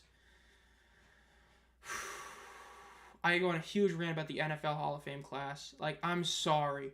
You see Darren Woodson and Eric Allen, and those are the 2 guys you're picking from, and you pick Aaron Allen. I'm sorry. No. Like, not only are there guys that are more deserving than either of them, it's just when you look at those 2 guys, you pick Eric Allen over Darren Woodson. Adam Vinatieri was not a first ballot Hall of Famer. Like, Luke Kuechly, I'm actually fine with him not going in. The fact that they kept, I'm blanking on his name, Patrick Willis out of the Hall of Fame for like 5 years. Kuechly was not, like, that much better to where he should be a first ballot and Willis wasn't even like a second. You know what I mean? So I'm fine with him not getting in. But Eric Allen, man, no. Jared Allen should have already been in. I loved seeing him get in. He deserved it. Antonio Gates deserved it as well. Yeah, I don't know. Oh, yeah, I just saw that. Yeah, I don't know if you saw it. Yeah, Odom is on the Renegades. Thank you for saying that, Calvin. I didn't see that comment for Gmail, but yeah. He went to the Renegades. Really solid place for him to go. Going to be a huge upgrade to that Renegades pass rush. Great Andre St. Amour replacement. A better version of him, so yeah. Yeah, Schott is definitely a good player, a good dude. Definitely a legend. I could not believe he wasn't even on that, like, top 50 player list that the USFL guys put out. Like, the USFL crews and all that didn't put him on that list when he had, like, the 2nd most sacks in the league. I was like, bruh, underappreciated. I probably will. I probably will get that book, The Spring King. I didn't hear about it, but I wouldn't be... I'm probably going to get it. I mean, I'm a UFL kind of creator now. How will I read it? Big question. I'm just not a huge reader, but books that are made like autobiography type of things, I usually do read those more, so probably that. Let's see. When will the roster be finalized? Yeah, March 21st. Yeah, Philip Rivers or Eli Manning. Yeah, Eli Manning ain't getting in for at least another year, because and I'm just saying that like he's just not getting in because the way the Hall of Fame voters did it was I believe the top 3, 7, something like that. The top X amount of guys that didn't get in get automatically put as finalists next year. Eli was not one of them, so he's not getting in next year. If he gets in next year, it's like the biggest shock ever. He's going to have to be at least a 3rd ballot, But yeah, the Hall of Fame. There's a lot of guys that should be in. Yeah, Patrick Willis and Kuechly had identical stats and accolades. It's just that Kuechly for some reason had that like narrative around him that Willis didn't, which I just don't get it. Like, dude, Patrick Willis was a legend. He should have been in way earlier than he was. The fact that it took him as long as it is insane. Just like Torrey Holt. Torrey Holt and Isaac Bruce should have been in at the same time. Putting in Isaac Bruce and waiting like another 5 years to put Torrey Holt in is insane. 2 Super Bowls means nothing, I guess. Doing my own top 25 players list for this season, forget that. UFL needs a Hall of Fame. That would be really cool to see for sure. Well, no, that Gronk return was ended up being proven as like a false rumor. That was just like some guy ended up saying it, and it was one of those things where like a guy jokingly said it, and a bunch of news sources put it as truth. Like, That's Good Sports did a good video talking about that, where it was like it really wasn't true. They were just kind of saying it. To be fair, Joe Namath was, if I remember correctly, the first quarterback to ever throw over 4,000 yards in a season. The issue with Eli is Eli was never a top 5 quarterback in his career. That's what really hurts him. Like, Joe Namath was. At his peak, he was a great quarterback, and injuries did hurt him in the end. It's just for me with, like, I think the Hall of Fame standards have been lowered a ton. Like, there's guys in the Hall of Fame. I know Jake's probably going to be mad when I say this, but, like, when I saw, like, granted, the 2020 class where they added, like, Harold Carmichael and all those guys, that wasn't, like, the normal Hall of Fame stuff. When you see, like, Bryant Young getting in the Hall of Fame, you're lowering the standards. You're just lowering it. But then you're also not putting in a guy like Jared Allen, who was an elite pass rusher for years. I don't know. Seeing certain guys get in the Hall of Fame and certain guys not getting in, it just doesn't make sense. Like, you put in Isaac Bruce, you don't put in Torrey Holt. You put in Eric Allen, you don't put in Darren Woodson. You put in Bryant Young, you don't put in Jared Allen. You make him wait another couple years to be put in. Sam Mills, you wait till his last year of eligibility. It's just a weird question. Like, you know, like, as a Panthers and USFL fan, I love seeing Sam Mills get in. But if it took to your last ballot to get in the Hall of Fame, did you really deserve to be in the Hall of Fame? Like, you know what I'm saying? Like, granted, I've said this before. The fact that they call themselves the Pro Football Hall of Fame and not include the USFL stats is blasphemy. The old USFL was pro football. They paid a ton of money, had great players. Herschel Walker should be in the Hall of Fame. He was a beast in that league.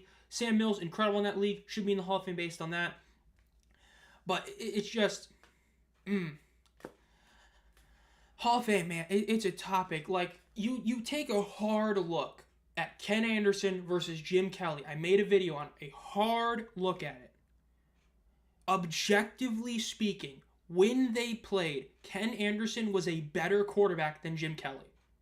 In his era, Ken Anderson was a more consistently elite quarterback than Jim Kelly was. But Kelly made it to the Super Bowl 4 times. But Kelly had like 6 Hall of Famers around him. Ken Anderson had like 2.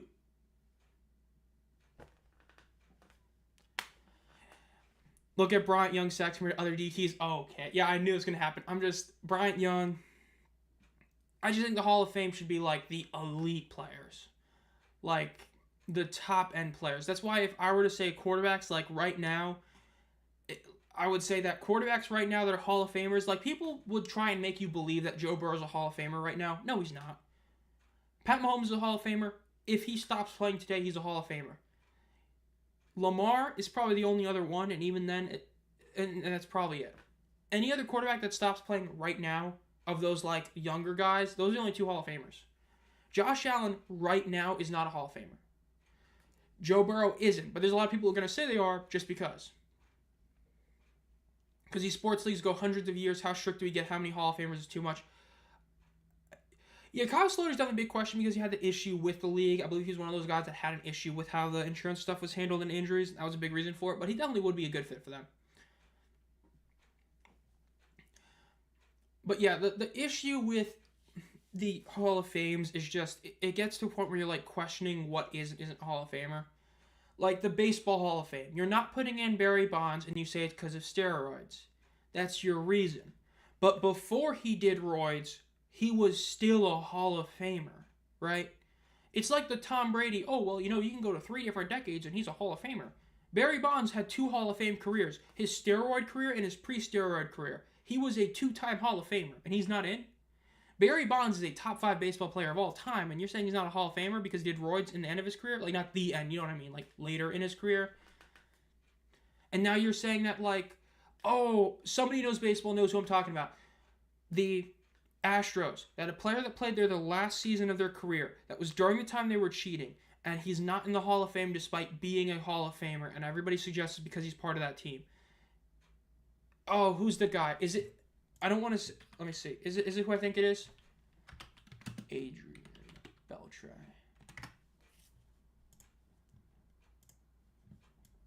That's not who I'm thinking of. Okay. I thought it was... Okay. Oh, man, does any of you know who I'm talking about?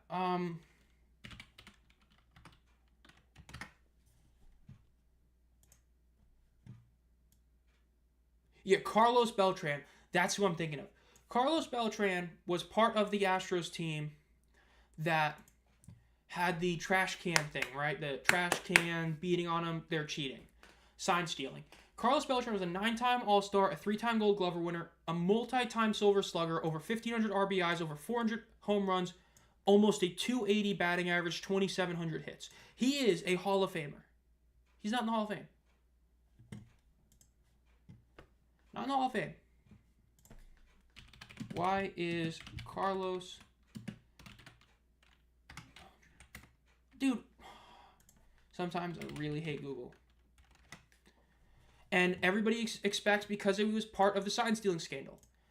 So, does that mean that Verlander's not a Hall of Famer all of a sudden? Because then you're saying that the greatest pitcher of our generation is not a Hall of Famer because he was part of the sign-stealing scandal. Like, it gets to a point where you're saying question marks, right? And that's also saying Tom Brady. Tom Brady was involved with multiple cheating scandals. Bill Belichick involved with cheating scandals. Sean Payton involved with cheating scandals. So are you going to say that now those guys shouldn't be in the Hall of Fame because they were involved with cheating scandals? So when you have different standards for each Hall of Fame, you make Hall of Fame as a general statement mean less. That's a great example. Shoeless Joe Jackson, legendary player. Again, people say, oh, it was the 1900s, like 1919, all that. He was an incredible player. He was just wrong place, wrong time, got F'd in the A. Bro should be a Hall of Famer, and he's not. And so Pete Rose bet on baseball. Did he? Did he not? They say he did. Where's the evidence? I don't know. He bet on himself. Is that really an issue? One of the greatest hitters of all time, not in the Hall of Fame. So when you're seeing that, the Hall of Fame itself gets a lot of issues in that. And that's a big issue with that. The NHL Hall of Fame has a lot of questions about how certain guys aren't in it as well. Hell, even the WWE Hall of Fame, which isn't even like a full Hall of Fame, it's like 3 guys choosing who gets in, sucks because people like Bam Bam Bigelow were involved in like a suit against the WWE and then don't get put in the Hall of Fame despite being one of the greatest of all time. Like, every single Hall of Fame, no matter how historically important or how non-existent it really is, like the WWE Hall of Fame, all have so many issues. And it's crazy to think about. I mean, it's one of those, you can talk like for hours about each person that's not in, comparing somebody who is in who shouldn't be in, somebody who still isn't in that's better than somebody else. Dave Steve, incredible pitcher. You can compare him to a lot of pitchers of his era. He was a better pitcher than most guys he was playing with, but he didn't win in the World Series. So he's not a Hall of Famer? Really? That's kind of weak. Baseball, a single player does almost nothing in terms of getting you a championship. The NBA, that's different. But the MVP argument, should, should Derrick Rose really be a Hall of Famer when he only gave you like 4 good seasons? But because he won an MVP, does that mean he's a Hall of Famer? Because every MVP historically has been a Hall of Famer. You put him in, you're making the Hall of Fame mean less. You're saying just because you're an MVP, you're a Hall of Famer. Yes, it was a tragic injury, but it doesn't excuse the fact that he didn't have a career. Like, you know what I mean by career. It's just... Hall of Fame, I could literally go on for hours about how bad almost every Hall of Fame is. I really could.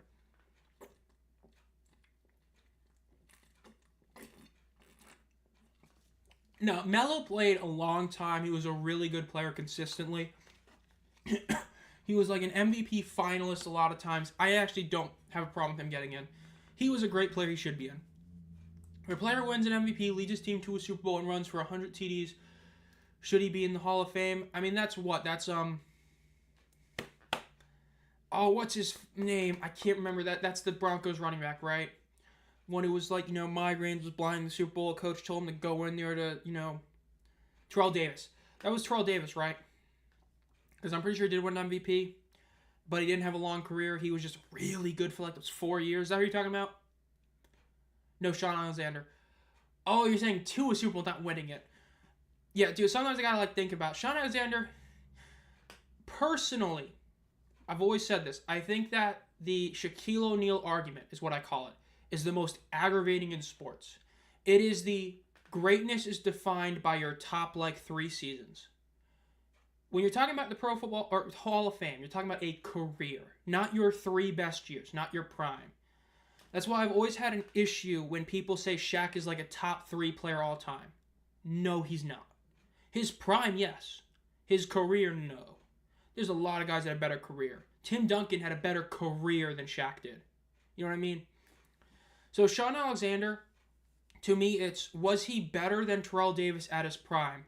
No. Did he win a Super Bowl? No. But he got them there, and it is true. It's a single player in football.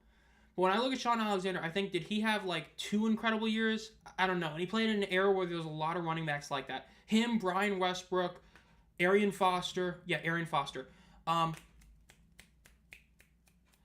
Priest Holmes. He played in a very RB... everybody always talks about, running backs have sucked for the last 20 years. Dude, the early 2000s running backs was insane. That's a lot. Okay. Shaun Alexander, I will say this. He deserves it more than Fred Taylor. The Fred Taylor Hall of Fame argument is blasphemous, in my opinion. Fred Taylor was a good running back for a long time, but he wasn't good like Frank Gore, who was good for over a decade. Jamal Lewis was really good too. I feel like that's just like Torrey Holt and Isaac Bruce. If you put one of them in, you should put both of them in. If Alexander or Lewis gets in, I think both should get in. But I don't think one of them should over the other. It's like my issue. I don't think you should put Isaac Bruce in the Hall of Fame if you're not going to put Torrey Holt in the Hall of Fame. If prime was important. But it's just... Jamal Lewis is really good. Dude, that early 2000s era, God, that was good era for running back. That was a great era for running back. You had LT early on, right? 2001 rookie year, another great running back during that era. You still had Curtis Martin, right? Yeah, I always get the Martins mixed up. You had Curtis Martin on the Jets and Patriots still going on at that time. Dude, that early 2000s, 2006 era, incredible. Nefarious Phony. Oh, man. Well, Megatron already got in. Steven Jackson, that's another one. He was really good. Fun fact, all-time rushing leader for the Rams. I know a lot of people would think there's a lot of other guys better than him. Steven Jackson is the all-time leading rusher for that team. Really good running back. Corey Dillon, remember him. Michael Turner, forgot about him. But yeah, Steven Jackson's a really good player. But yeah, that era was so good. That era, one of the best eras of running backs ever. Really was. But Megatron and a Tony Baselli are a different kind of thing.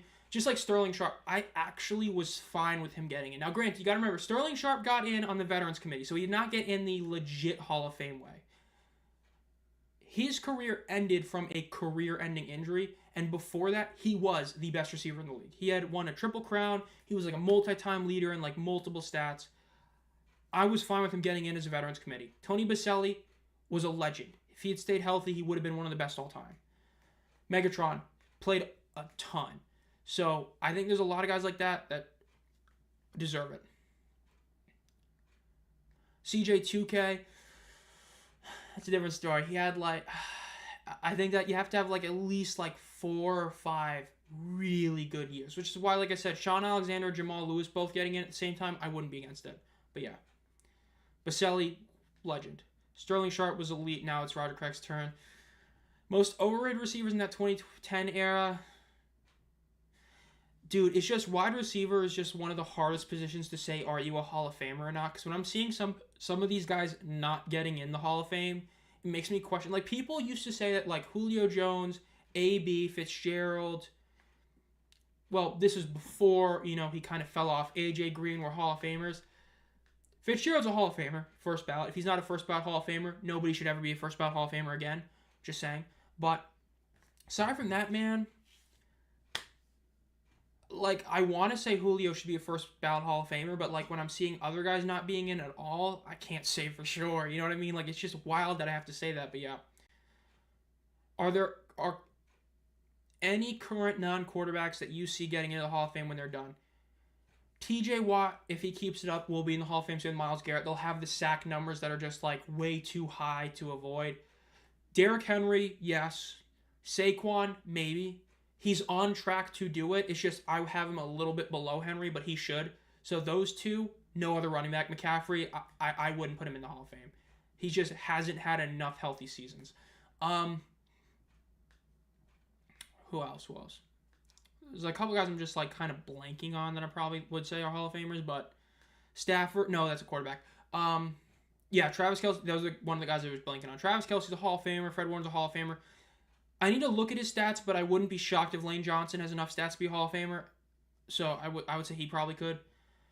Thoughts on BMQB, the J.R. Smith retiring, or the other thing of the two guys on there? Because in terms of the two guys on there, definitely would be a big question. I think that Magoo probably ends up being the starter. Don't know 100%, but I would imagine he ends up being the starter. Would be Magoo. Corral, though, if he wins it, wouldn't be shocked. He knows the system as he was already there last year. Third quarterback, I really couldn't see who it was going to be. Yeah, Jamar. I was shocked at the retirement. It just kind of came out of left field. But in terms of who would replace him, it's hard for me to think who would replace him at that QB3, just top of my head. I haven't been keeping up a ton with a lot of the free agent quarterbacks in that kind of like tier of player. Jamar, though, he's a legend. There's a reason why I did a community post of him on my channel, because I don't do that for every retirement. But him, yeah, he was great. I mean, I would bring in somebody who is like a project quarterback, like a Manny Wilkins type of quarterback, somebody who you don't necessarily want to start for you now, but if they stay this year and come back next year, can be really good. Because you have two legit starters, so I think somebody like that, just a kind of developmental quarterback, would be a really good guy to bring in. Because you got two guys who've been with the system before. That's kind of it. I think Kelsey's will second pair of brothers to make the Hall of Fame for sure. They're both definitely getting in. I know you said Cam Hayward. He's a Hall of Famer for sure. Definitely. Chase Garbers would be good at. Can Malik Neighbors make the Hall of Fame if he continues to... I mean, hey, anyone could if they keep it up, but we'll see. You go NFL vet, USFL, XFL vet. I would honestly go UDFA or NFL vet. I think that when I look at the USFL and XFL vets, top of my head, I can't think of somebody who would be a immediate, great developmental quarterback just off the top of my head. But there's definitely got to be a UFDA that I just haven't thought of that would be a really good fit there, or an NFL vet that's been in the NFL but hasn't like played a ton. That could definitely be that kind of guy. Because I just have that feeling that somebody that's willing to sit on the bench for a year and come back next year, somebody who's like kind of, they're not an NFL caliber player right now, but could be if they get some good tape on them, I feel like it would be a good one. Let's see, Caleb LB.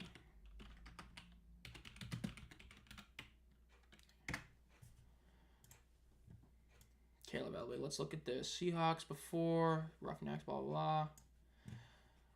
For season, 4,000 yards, 4 touchdown interception, rushing, took the full-time starter, blah, blah. Best season throwing, 10 touchdowns, a lot of stats. Sports reference. Western Michigan, really solid numbers there. Rushing, receiving, somebody who could rush. Could be a passer, somebody's not in. Somebody like that definitely, yeah, somebody in that tier of player definitely one that would be probably somebody I'd bring in. Somebody who is not going to be in an NFL roster. I know he was the Roughnecks at like 1 year, but somebody who's not going to be on an NFL roster that knows they can sit there definitely would be one. Yeah, I wouldn't be shocked about that kind of guy. Bring back Derek Dillon. Gotta love it. George Kittle, yeah, he's been definitely somebody else for sure. Will be the channel intro. Man, I've like tried making intros in the past for other things. It's just, I'll just stick with just the hey guys kind of thing, but yeah. Johnny Manziel for the Hall of Fame. UDFA QBs 2024. Top undrafted quarterbacks. I'm trying to just look at some of these and think of who are some of these guys that I remember seeing, but not like remember fully.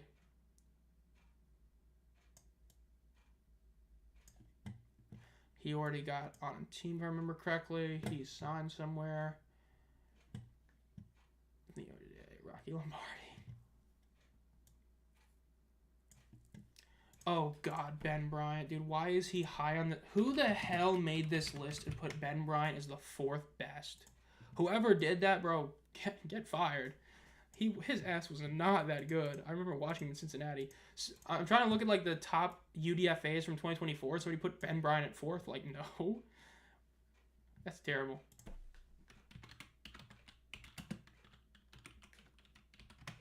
Michael Hires.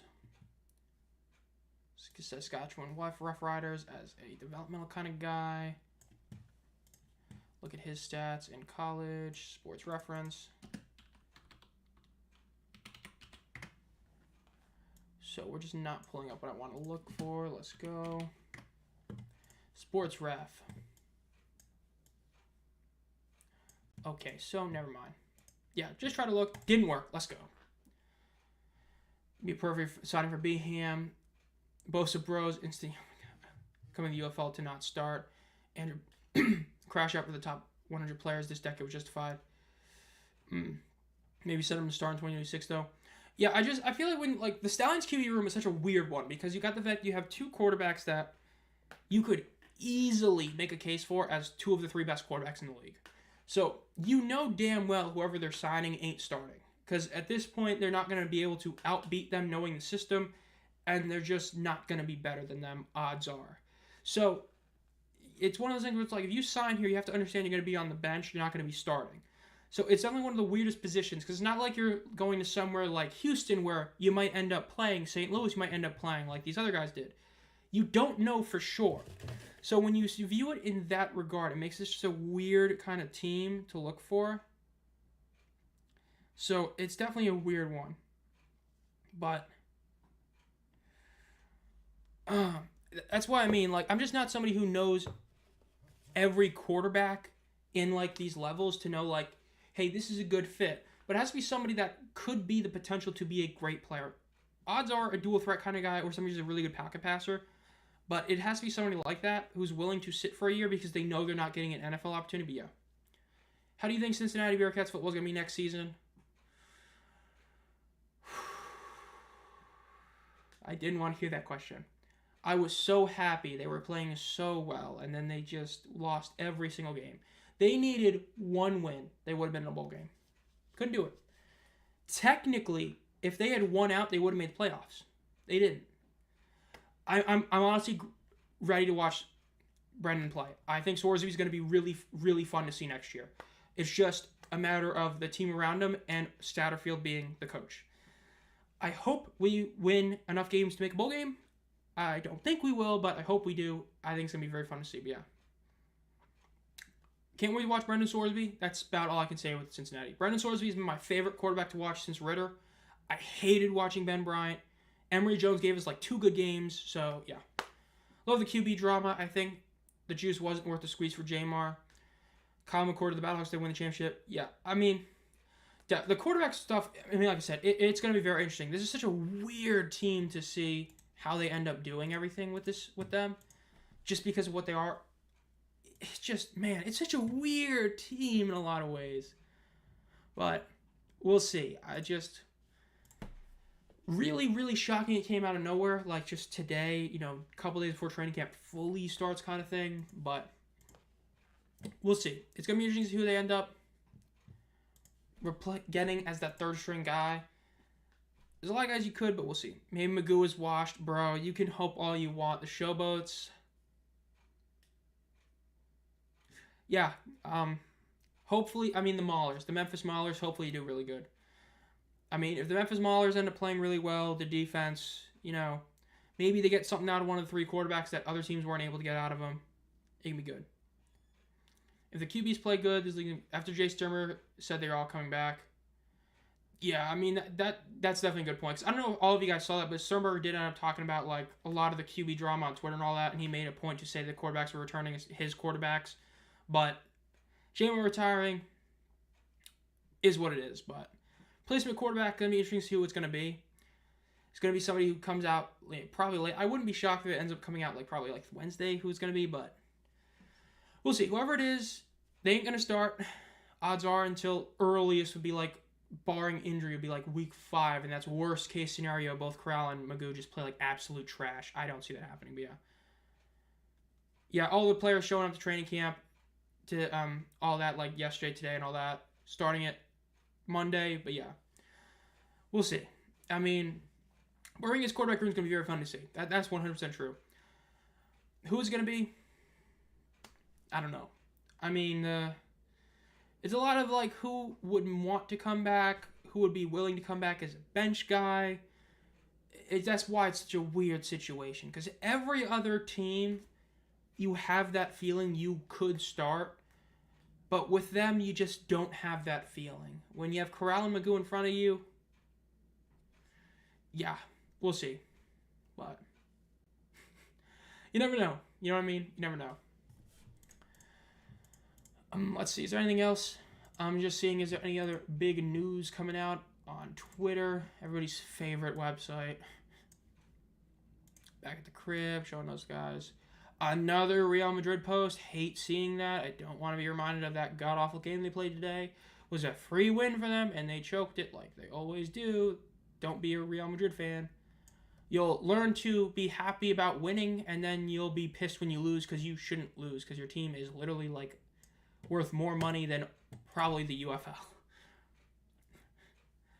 But yeah, I mean, definitely. I mean, overall, we're getting closer to the season starting. We're less than 30 days away. It's 27 days away from the season starting. Beham needs a third QB. Big news out of the day. Power rankings video just came out yesterday. Going to post the power rankings on X and Instagram probably like tomorrow or something. Again, for the season, when it starts, the tentative plan is Mondays is power rankings video, Tuesday week review, Wednesday is weekly video of, something random, opinion, in-depth review, a lot of stuff like that. Thursday would be Fox Super 6 picks. Earlier on Friday would be game picks. Friday night live stream, play-by-play. Friday night football game, and then Saturday or Sunday would be a second live stream. That is the goal, essentially content 6 days out of the week. It's going to be tough, but it's going to be fun. Again, after the first week or two, I'll know for sure if I can keep up the Monday Power Rankings videos, because doing like, as you guys know, there's like half-hour videos with a ton of stuff having to be done to them. If it works out, it'd be really cool to do them earlier instead of having to wait till Tuesday to post them, but we'll see. When I watched my Chiefs get dunked on in the Super Bowl, I was numb. In my mind, I saw shades of navy, blue, and bright yellow. What a Super Bowl. What a Super Bowl. I mean, we got to see Philly fans trash the city again. That's about the only funny thing that came out of it, and I say that just because, like, seeing those, like, police horses being ridden by random guys was hilarious. The cops doing the tush-push, all that random stuff.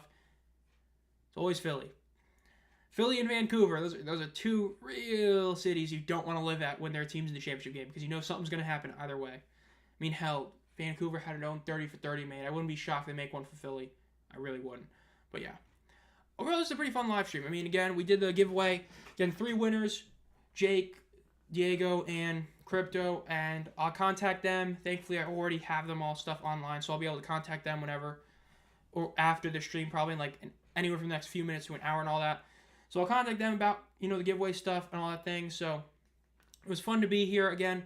Next video, probably out Monday. I have not started any video. I have no idea what I'm going to do for Monday, but I'll think of something. So be on the lookout for Monday or Tuesday for the next video. Again, we're getting closer to the season starting. If you've been enjoying this and you haven't already, make sure to subscribe. We're getting, now the goal is 1250, I guess. Been a fan of the channel for a while. I think I'll become a community member. 99 cents a month. Exclusive video. Don't know what it's going to be this month. Emojis and all that kind of stuff. And as always, guys, thank you for watching.